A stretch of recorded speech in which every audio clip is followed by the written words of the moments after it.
Hello and welcome to Positive Parenting. I'm Deanne Conrad, Community Relations Supervisor with the Sioux Falls School District. We welcome you to Positive Parenting, which is a joint venture between the education professionals of the Sioux Falls School District and the medical and child development professionals of Sanford Health.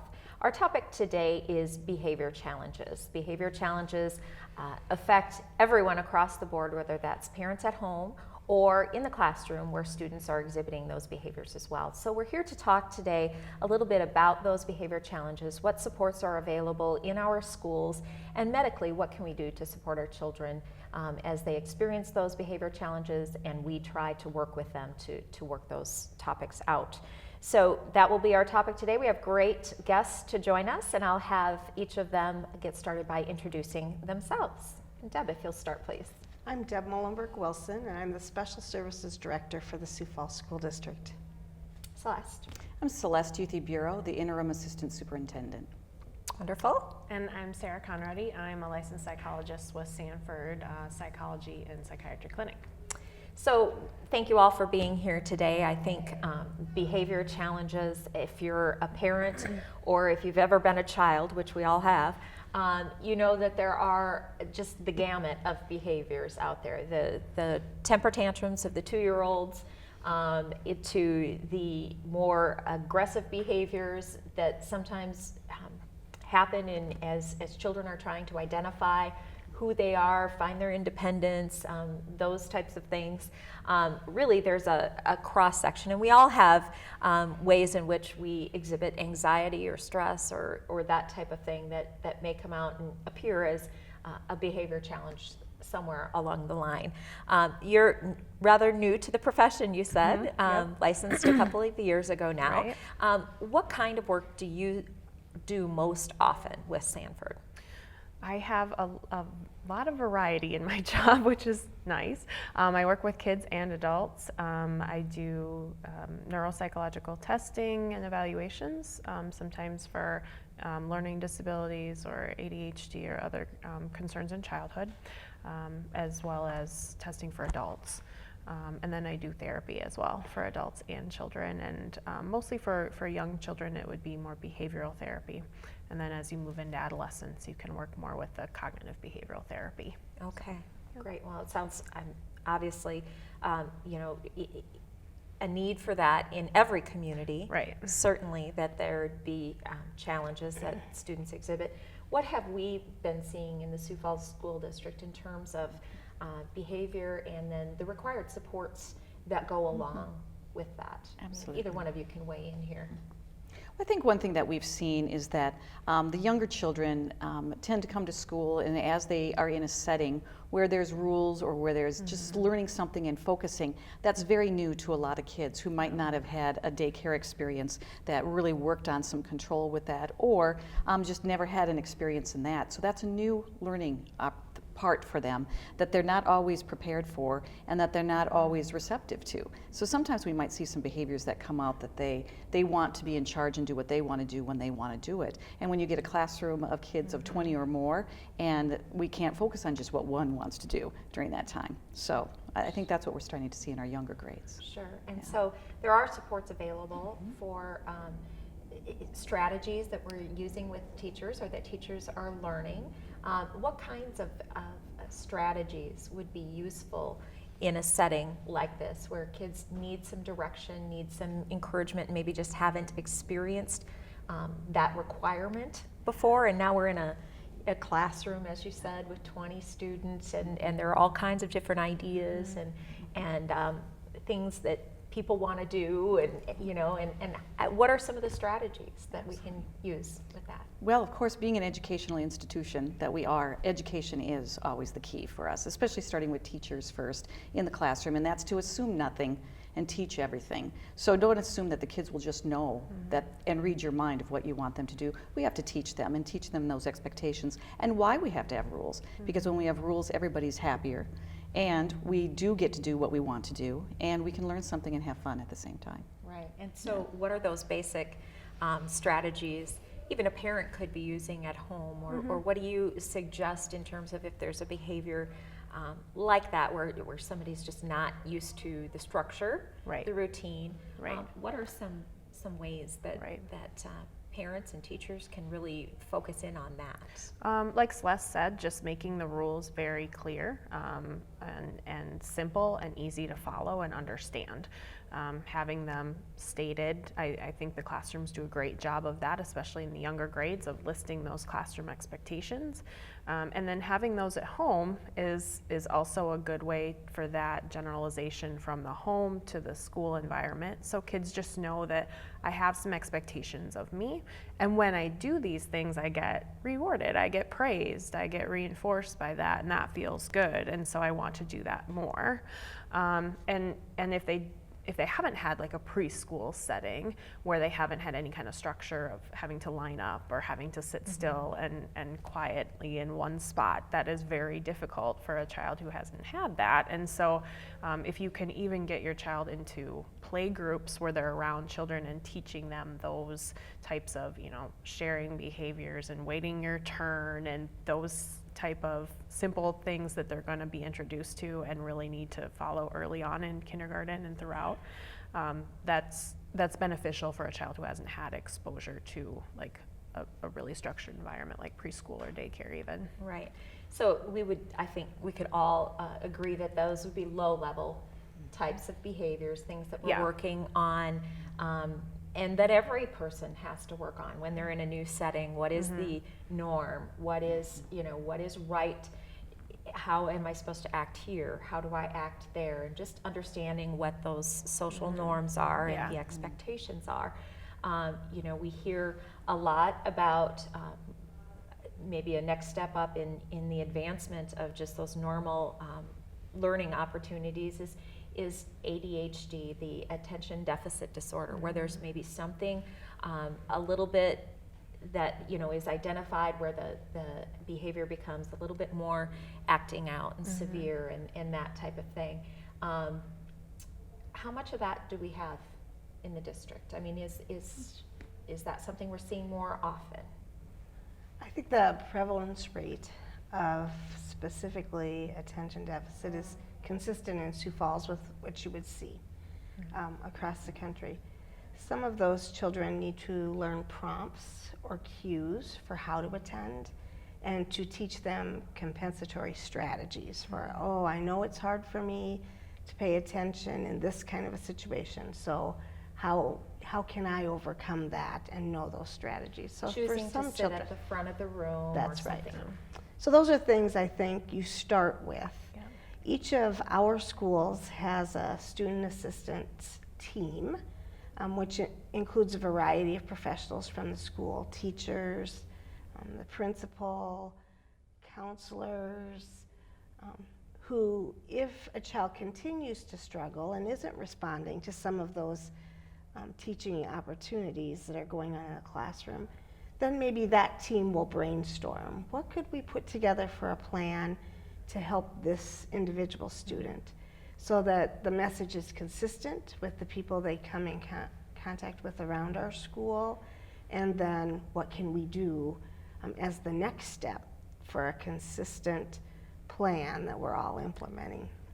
And I think consistency is key for many of those youngsters. Absolutely. And what I hear from parents, to follow up on that, is that a lot of what their child, especially with ADHD, is struggling with, is in the specials, where it's a little bit less structured, PE, art, music, where kids are kind of ready to release some energy and have fun, and it's a different setting, and that's sometimes where they struggle the most, recess, lunch.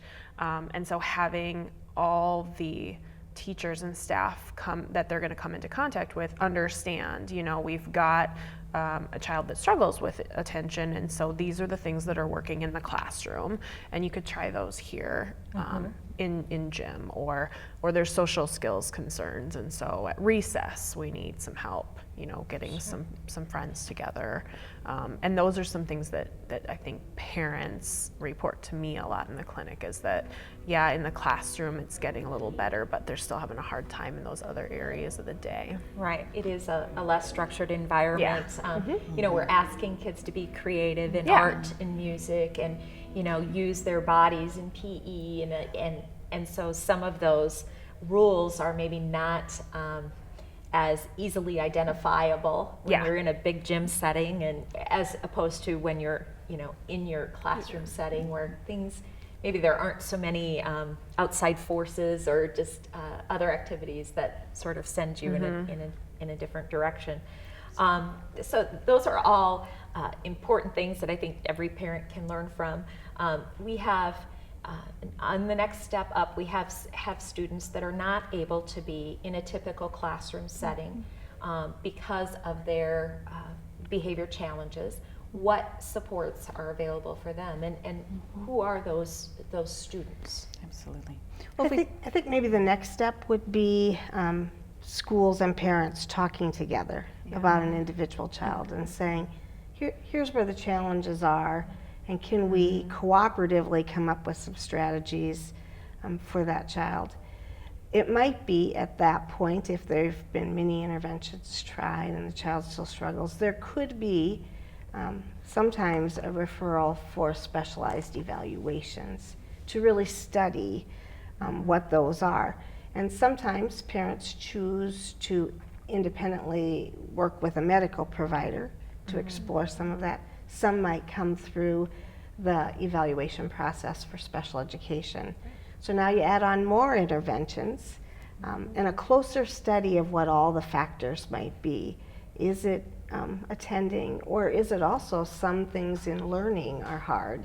And then you try to do a functional behavior analysis of the child and when they're doing certain things and what they're doing, and do you find a correlation of other factors? Right. And I think that's really important, that schools really analyze where's the behavior happening, what's the behavior, are there certain things that trigger it or make the behavior happen. Sometimes when you're the teacher or the mom, you're so close to it, it's hard to see it. And so sometimes it helps to bring in those specialists to really analyze that behavior and then develop a consistent plan. I am excited about some of the things going on in our schools to really intervene specifically in those specialized areas. We've added counselors. Success coordinators. Right. Yes, Absolutely. and those specialists add a very different dimension to the perspective of a team in analyzing and brainstorming Exactly. interventions. Some of our schools have implemented what's called the Boys Town model, which is really a model that approaches behavior from the perspective of some children haven't been taught some social skills areas, and that's no one's fault.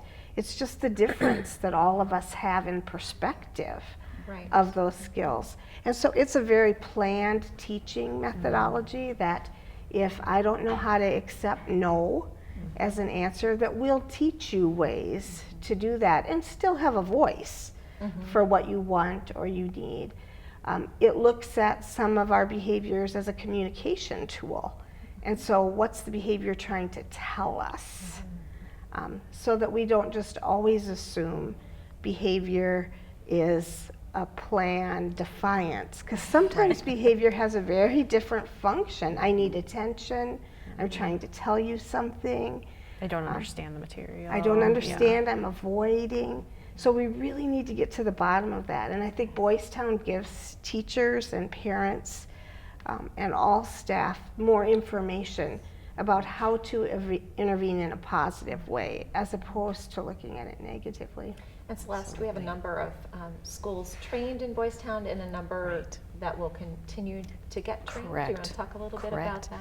Over the summertime, oftentimes the schools come together and they go through an intense training, and we have trainers that have gone through the training program through Omaha, the Boys Town model, and then they implement the training, and then it's followed up throughout the year too. So it's not just a one shot where they get the training, it's followed up during the school year to make sure that they're implementing it in a very good way that's helpful to the kids and learning as they go with that. And it kind of goes back to that, assume nothing, teach everything. the Boys Town model presents that teaching approach and helps everybody be on the same page. Because there's so much power, and one of the powerful things about the Boys Town model is the use of the language. And then it's more understandable to all the kids because we're all using the same language. And then when that language can be taught to parents at home, that consistency between home and school becomes quite a powerful force.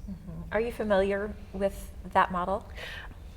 This much, yeah. I haven't utilized it myself. I actually, we should talk later, and you can tell me some of the parent resources. Because do you end up then giving parents resources, or do you recommend some type of parent training separately from what you do in the school? Well, there's always parenting information, and again, the teams that Deb has referred to, if you go to the SAT team, that's a student assistance team, and parents are always welcome to go to that as well. Your counselor or success coordinator in your school, we have prescribed social skills that they train with the Boys Town model. So that's information that would be given to a parent of this is what we're focusing on, this is what we expect of kids. And it's very prescribed to looking someone in the eye, because that's something that's kind of become a fallen art at times when we think of technology. goodness, with yeah. this is that kids don't know, unless we teach them, Right. how to look in someone's eye Yeah. and what that means Right. in connecting with someone. Right. So it's prescribed like that, and so there is that information that we have available for parents. Okay. And that support for parents, or the parent having the same language is, Yeah. and again, you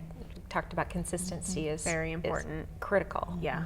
So when Very you talk with parents, what are you sharing with them? Are you encouraging them to, get in touch with the school and that type of thing? Absolutely, especially if I'm ever doing an assessment for a child and it's for learning concerns or ADHD. I always want a teacher report form back, and so the teacher would give his or her input on what they see in the classroom, and certainly more than one teacher is welcome to do that too. Sometimes I get more than one back, and that's very helpful information, because if it's not being seen consistently at home and school and public, then it's not probably ADHD. So you have to look at the environment, and is it the behavior, or is it the environment? And if it's not consistently seen, then okay, we're looking at more environmental behavioral strategies that we need to utilize at home or at school to address the behavior. So yeah, absolutely getting the school's opinion on what they're seeing, encouraging the parent to work with the school, educating them on the special education process, the IEP, the 504 plan, what they offer to a student, because a lot of parents, I think, are just overwhelmed because there is a lot of they're wonderful processes, and they're in place for a very specific reason, and kids go through certain steps just so they aren't left behind. Right. But parents, I think, sometimes don't really understand that whole It's like a separate step. world, or Yeah, another world. unless they've had a child previously go through that, or a friend who has a child. A lot of them say, I don't know what an IEP is. So Right. yeah, Right. just a lot of communication. And again, that's where the team is going to come in to play, and will Yeah. play a pivotal role in saying, okay, what are the available, what supports available, and that type of thing, and that's And how to really- help them maneuver the steps of that Yep. process. Yep. Explain it. as it Explain goes. why it's done the way it's done. Yes. Yeah. Right. And that is a difficult world, because Yeah. there are all kinds of rules and regulations and performance things that need to be done in an order, in a very Yep. systemic process, in order to have a child qualify for something of that nature. In terms of the, if there are challenges that happen during the school day, how are we protecting the students themselves and the students who might be in a classroom where a behavior is exhibited by another classmate?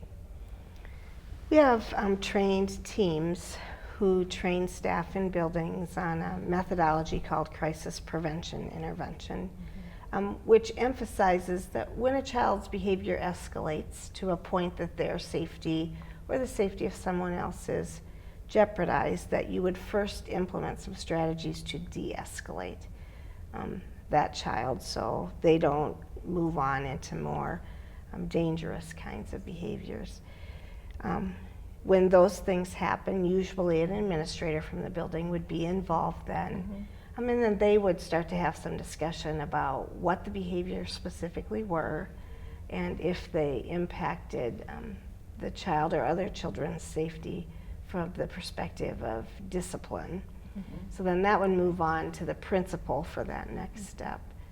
Sometimes if those behaviors repeat themselves or are so compromising, then we offer specialized programs outside of some schools at specialized sites in the district. We have those available from kindergarten through high school. The class size would be smaller. There'd be more staff available with specialty training in managing, both planning and managing behaviors. The goal is always for children to go back to their home school, to learn the skills they're missing, and then return to their neighborhood school and be able to maneuver that environment successfully. I think when you get to those situations, we as a school district are committed to the safety of all children, including the student who has the individual struggles, but also take our responsibility for that child to learn the skills they need to succeed in the future very seriously.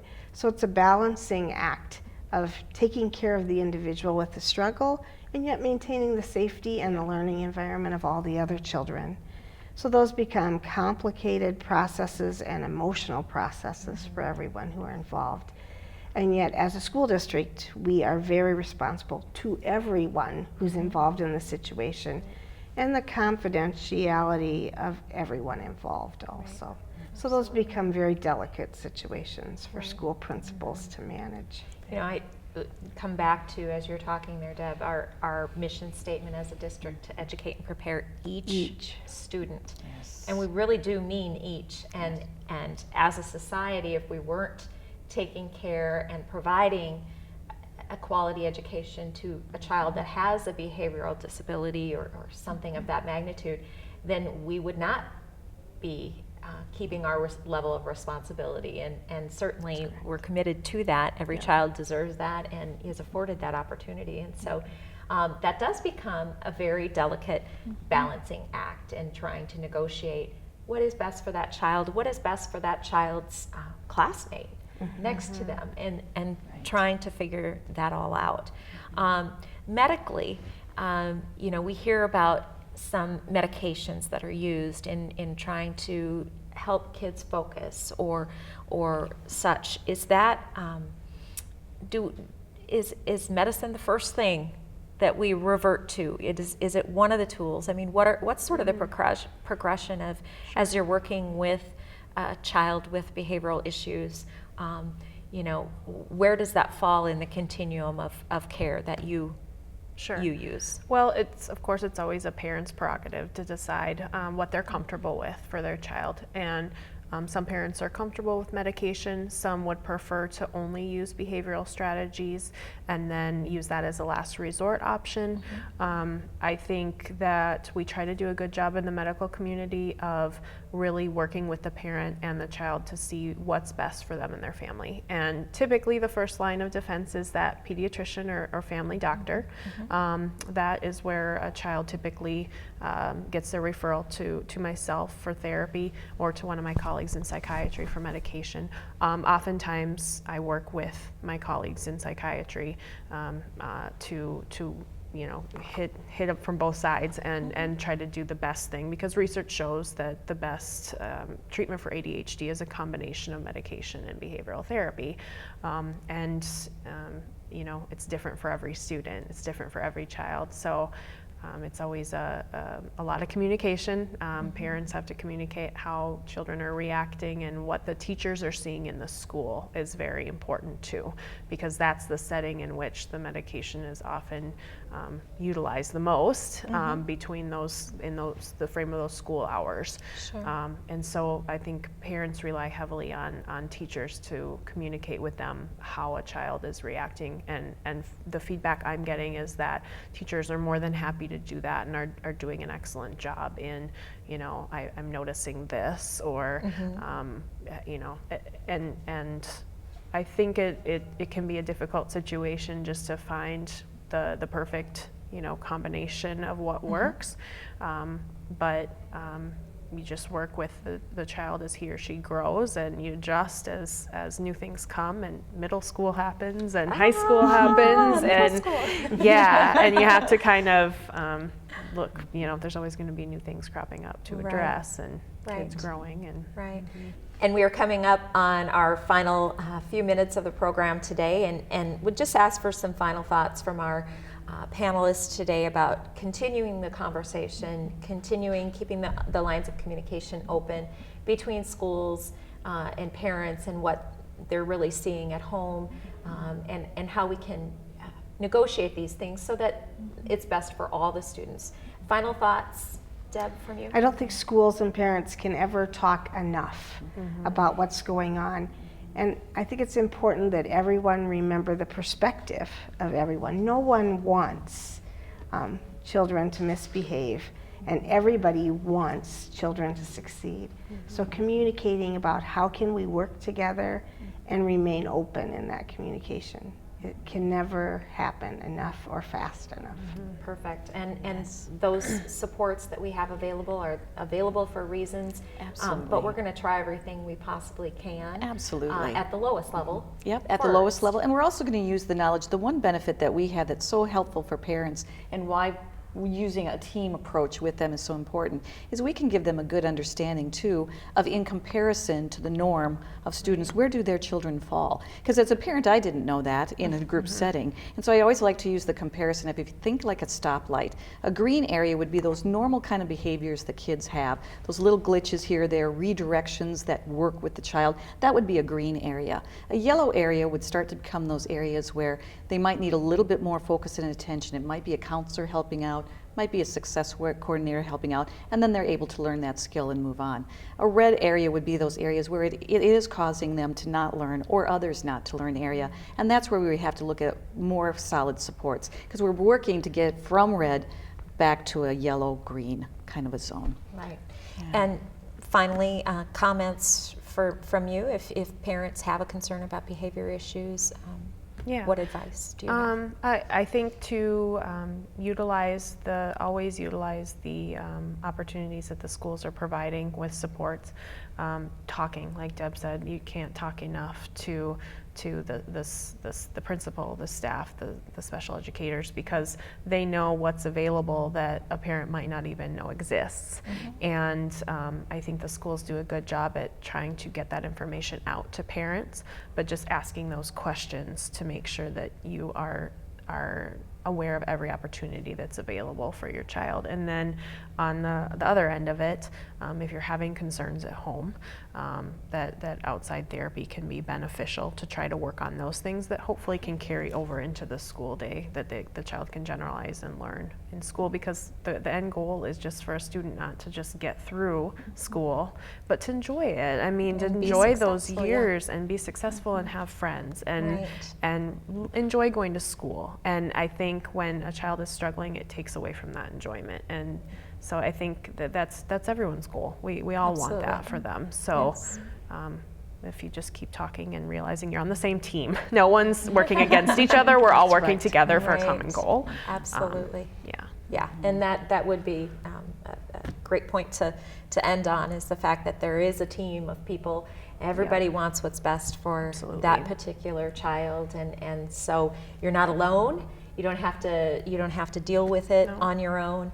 That there are supports available, and we encourage people to utilize those supports and resources available so that the child can become a member of society that is happy and is learning and contributing on a regular basis. So, great discussion today about behaviors in children and young adults, and we thank you for joining us today on Positive Parenting.